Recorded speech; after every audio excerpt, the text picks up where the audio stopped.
రాకాలోకంకి స్వాగతం. ఈ కంటెంట్ మీకు నచ్చినట్టయితే లైక్ చేయండి, మీ బంధుమిత్రులకి షేర్ చేయండి. ఇప్పటివరకు సబ్స్క్రైబ్ చేసుకోకపోతే సబ్స్క్రైబ్ బటన్ని నొక్కండి, అదేవిధంగా బెల్ ఐకాన్ని కూడా నొక్కండి. మిత్రులారా, చూడటానికి ఉత్తరాఖండ్ చాలా చిన్న రాష్ట్రం. ఉత్తర భారతదేశంలోని అతి చిన్న రాష్ట్రాల్లో ఉత్తరాఖండ్ ఒకటి. కానీ చాలా పెద్ద చరిత్రను సృష్టించింది.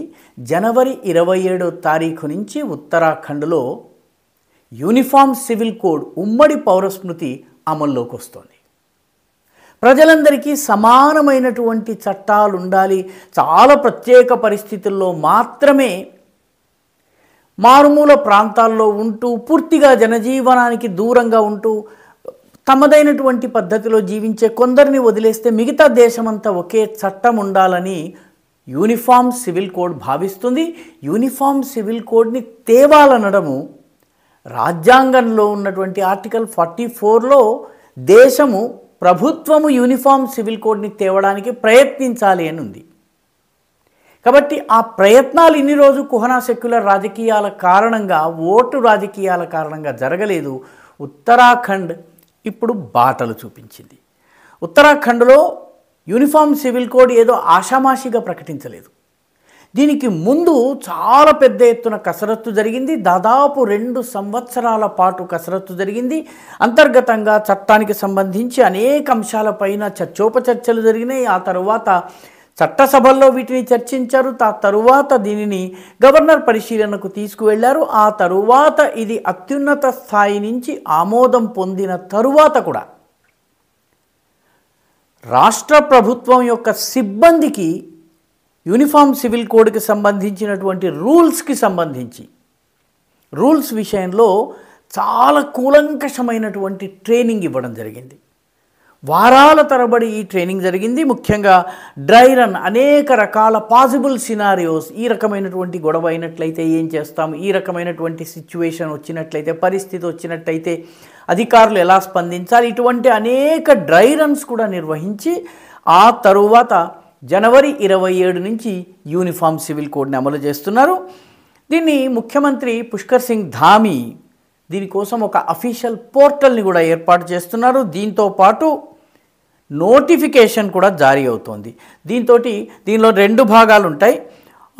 ఒకటి యూనిఫామ్ సివిల్ కోడ్ అంటే ఉమ్మడి పౌరస్మృతి అమలులోకి వచ్చిందని చెప్పేదైతే, రెండవది దీనికి సంబంధించినటువంటి విధి విధానాలు, వీటన్నిటినీ సవివరంగా తెలియజేసేటటువంటి మరొక నోటిఫికేషన్ జారీ చేశారు. చాలా సందర్భాల్లో చట్టం చేసేసామని ప్రకటిస్తారు, కానీ దానికి సంబంధించిన విధి విధానాలు ఇవ్వరు. పర్యవసానంగా చట్టము అమల్లోకి వచ్చినట్టుగా కాగితం మీద ఉంటుంది, కానీ వాస్తవంగా దాని అమలు ఉండదు. అలాంటి పరిస్థితి తలెత్తకుండా విధి విధానాల్ని కూడా ప్రభుత్వము ఒకే నోటిఫికేషన్ అంటే ఒకే సమయంలో 2 వేర్వేరు నోటిఫికేషన్ల ద్వారా తెలియజేయబోతోంది. దీనిలో 392 సెక్షన్లు, 4 భాగాలు, 7 అధ్యాయాలు ఉండబోతున్నాయి.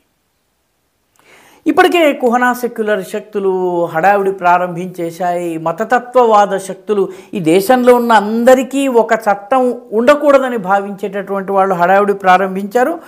వివాహము, విడాకులు, భరణము, ఆస్తి వారసత్వము, అదేవిధంగా కొన్ని తరహాల సంబంధాలు, అదేవిధంగా వివాహ వయస్సు, బహువివాహము, వీటి విషయంలో యూనిఫామ్ సివిల్ కోడ్ ఉత్తరాఖండ్లో పనిచేస్తుంది. ఉత్తరాఖండ్లో యూనిఫామ్ సివిల్ కోడ్ ప్రకారము వివాహ వయస్సు అమ్మాయిలకి 18 ఏళ్ళు, అబ్బాయిలకి 21 సంవత్సరాలు. అంటే మాకు ముస్లిం పర్సనల్లా ఉంది, మేము 9 ఏళ్ళ అమ్మాయి రజస్వలు అయినట్టయితే చాలు, మేము వివాహం చేసేస్తాము, 13 ఏళ్ళైనా 9 ఏళ్ళైనా అని చెప్పి వాదించేటటువంటి వాళ్ళందరినీ కూడాను పూర్వపక్షం చేస్తూ వాళ్ళని పక్కకి తోసేస్తూ ఇప్పుడు రాష్ట్రం అంతా కూడాను యువతికి 18 ఏళ్ళు, యువకుడికి 21 ఏళ్ళు రావాలి అని చెప్పారు. అదేవిధంగా ఈ లివ్ ఇన్ రిలేషన్స్ ఏవైతే ఉన్నాయో, లివ్ ఇన్ రిలేషన్స్లో ఉండేటటువంటి వ్యక్తులు తప్పనిసరిగా ప్రభుత్వం దగ్గర రిజిస్టర్ చేసుకోవాలి. ఎందుకంటే తర్వాత గొడవలు వస్తున్నాయి, పంపకాల విషయంలో గొడవలు వస్తున్నాయి, పోలీసుల దగ్గరికి వెళ్తున్నారు.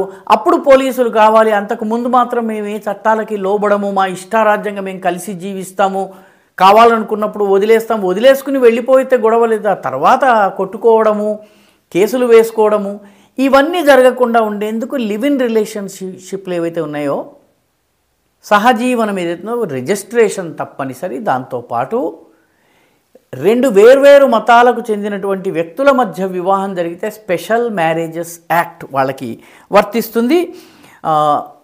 మరొక ప్రత్యేకత ఏంటంటే ఆస్తి పంపకం విషయంలో అమ్మాయికి అబ్బాయికి సమాన హక్కు ఉంటుంది అని చెప్పి యూనిఫామ్ సివిల్ కోడ్, ఉత్తరాఖండ్లోని యూనిఫామ్ సివిల్ కోడ్ చెబుతోంది. దక్షిణ భారతదేశంలో అమ్మాయికి హక్కు ఇవ్వాలి అని ఎన్టీ రామారావు ఎప్పుడో తీసుకొచ్చారు.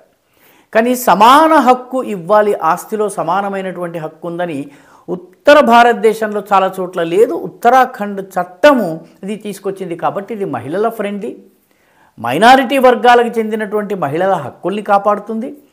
మతమౌఢ్య శక్తులు ఇద్దత్ పీరియడ్ విషయం అంటే ఒక వివాహానికి రెండవ వివాహానికి మధ్య ఉండాల్సినటువంటి గ్యాప్ విషయంలో కానీ, లేకపోతే తలాక్కి సంబంధించిన విషయాలు కానీ, మెహర్కి సంబంధించిన విషయాలు కానీ, భరణానికి సంబంధించిన విషయాలు కానీ మతమౌఢ్యుల నాయకుల ఇష్టారాజ్యం ప్రకారం జరుగుతోంది, వాళ్ళ ఫత్వాల ప్రకారం జరుగుతోంది. దానిని పూర్తిగా ఆపివేయటం జరుగుతుంది. ఇకపై యూనిఫామ్ సివిల్ కోడ్ చట్టం ఆధారంగానే ముస్లిం మహిళలు, క్రైస్తవ మహిళలు అందరి హక్కులు పరిరక్షించడం జరుగుతుంది. ఆ రకంగా ఇది ఒక విప్లవాత్మకమైనటువంటి చర్య. నిజానికి మహిళల గురించి తెల్లారితే అల్లరి చేసేటటువంటి చాలా సంస్థలు ఈ ఉత్తరాఖండ్ తీసుకున్నటువంటి నిర్ణయం విషయంలో గొంతెత్తుతాయో లేదో చూడాలి. ఎందుకంటే వాళ్ళకి కూడా ఇదొక పరీక్ష. అదేవిధంగా ముస్లింలలో ప్రగతిశీలవాదం నాయకులు అని చెప్పుకునే వాళ్ళు, మేము ప్రోగ్రెసివ్ అని చెప్పుకునే వాళ్ళు ఈ యూనిఫామ్ సివిల్ కోడ్ని సపోర్ట్ చేస్తారో లేదో చూడాలి. మేము అంత దేశమంతా ఒకటి అని చెప్పి మేము భావిస్తాము, కాబట్టి దీనికోసం పనిచేస్తామని చెప్పేటటువంటి రాజకీయ పార్టీలు కూడా దీన్ని సపోర్ట్ చేస్తాయా లేదా చూడాలి. మైనారిటీలు మేము అని చెప్పుకుని వ్యవహరించేటటువంటి ఇస్లామిక్ సముదాయం దీన్ని ఎలా చూస్తుంది అన్నది చూడాల్సినటువంటి అవసరం ఉంది. ఏది ఏమైనప్పటికీ పుష్కర్ సింగ్ ధామీ ప్రభుత్వము చడి చప్పుడు కాకుండా చలిపిడిగు పేల్చేసింది, యూనిఫామ్ సివిల్ కోడ్ని అమల్లోకి తీసుకొచ్చేసింది. ఈ వీడియో మీకు నచ్చినట్టయితే లైక్ చేయండి, షేర్ చేయండి, ఈ ఛానల్కు సబ్స్క్రైబ్ చేయండి. మీ అభిప్రాయాన్ని కమెంట్ల రూపంలో తప్పనిసరిగా పంపించండి.